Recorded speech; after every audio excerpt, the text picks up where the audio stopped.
বন্ধুরা, তো আমার ওপরে যে লেখাটা আছে এই লেখাটা তোমরা ভালোভাবে পড়ো, সবকিছু জেনে যাবে। এখানে কি লেখা আছে?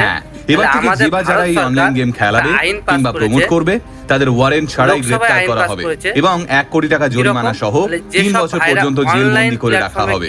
তাই ভারতবর্ষে অনলাইন জুয়ার ধান্দায় এবার তালা পড়তে চলেছে। গত 20 August union minister of electronics and information technology mister Ashwini বৈষ্ণব লোকসভায় এই বিল পাস করেন। বিল পাস করার সময় তার বক্তব্য ছিল, ইতিমধ্যেই ভারতবর্ষের 45 কোটি মানুষ এই অনলাইন জুয়ায় অংশগ্রহণ করে 20,000 কোটি টাকা খুইয়েছেন। গত 2.5 বছরে অনলাইন গেমে নিঃস্ব হয়ে 32 জন মানুষ রিপোর্টেডলি নিজেদের প্রাণ কেড়ে নিয়েছেন। তাই এমন মারণ একটা খেলাকে অবিলম্বে বন্ধ করা উচিত।